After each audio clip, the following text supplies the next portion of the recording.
Doctor صاحب اب آپ یہ فرمائیں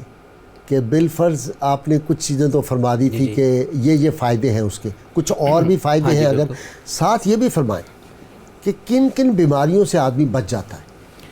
اچھا، ایک جو سب سے امپورٹنٹ جو فائدہ تھا وہ ایک اسٹڈی ہوئی، اچھا یورپینز نے کی، ٹھیک، اور اس میں انہوں نے 55,000 والنٹیئرس کو ڈالا، ٹھیک، اور اس میں اسٹڈی کیا گیا کہ وہ لوگ جو جلدی سوتے ہیں اور جلدی اٹھ جاتے ہیں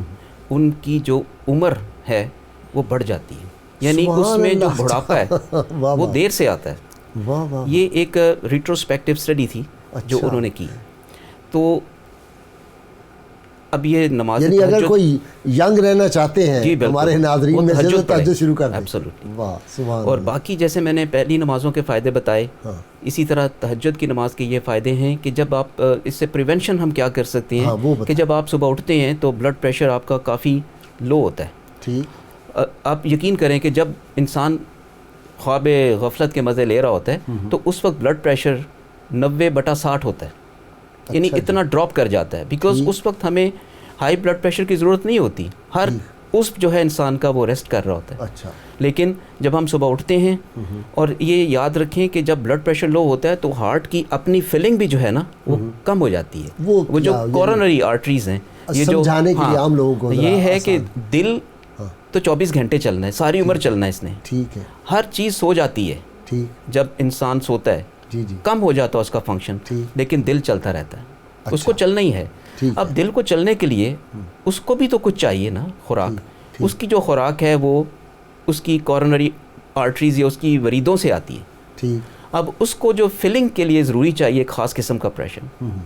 تو یہ یاد رکھیں کہ سب سے زیادہ جو ہارٹ اٹیکس ہوتے ہیں وہ ارلی مارننگ ہوتے ہیں، ہاں جی، سوئے ہوئے ہوتے ہیں، جی بالکل، اس کی وجہ یہ ہوتی ہے کہ بلڈ پریشر لو ہو جاتا ہے۔ تو جب آپ صبح اٹھتے ہیں اس نیت سے کہ میں نماز تہجد پڑھوں گا، تھوڑا سا آپ چلتے پھرتے ہیں، تھوڑا سا آپ پانی شانی پی لیتے ہیں، بالکل وضو کے بھی بے شمار فائدے ہیں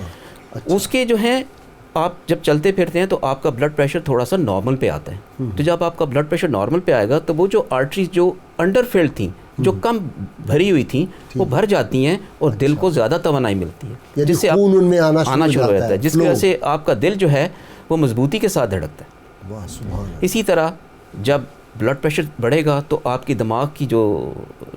خون کی نالی ہیں وہ بھی بھریں گی، سپلائی جائے گی، اور باہر سے دیکھیں نا صبح کے وقت کوئی شور و غل نہیں ہے، کوئی دھواں نہیں ہے، کوئی آلودگی نہیں ہے، پیور آکسیجن آپ لے رہے ہیں، یہ اللہ کی شان ہے۔ اس پیور آکسیجن سے جو اعضائے رئیسہ ہیں آپ کے، دل، دماغ، گردے، جگر، ان سب کی جو ہے ایک قسم کی رینوویشن ہو جاتی ہے، ان کو بیسٹ کوالٹی پیٹرول مل جاتا ہے، جس کی وجہ سے ان کی ناکنگ ختم ہو جاتی ہے۔ جیسے آپ نے دیکھا انجن میں غلط قسم کا پیٹرول ڈلوائیں وہ ناک کرتا ہے، گاڑی رک جاتی ہے، تو یہ گاڑی کو نہ روکنے کا ایک لامتناہی سلسلہ ہے اگر آپ اس کو عادت بنا لیں۔ واہ واہ واہ، اور وہ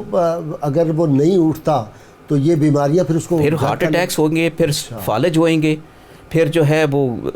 دوسری چیزیں جو ہیں انسانی جسم کی تھکاوٹ ہوئے گی، بندہ چڑچڑا ہو جائے گا، جس کی وجہ سے پھر وہ روزمرہ کی زندگی جو اس نے اگلے دن گزارنی ہے ڈے لائٹ میں وہ بڑی متاثر ہوگی، پھر اس کے آپ آفٹر ایفیکٹس دیکھیں تو پھر وہ متاثر ہوں گے، تو ایک چین چل جاتا ہے۔ اس چین کو بریک کرنے کے لیے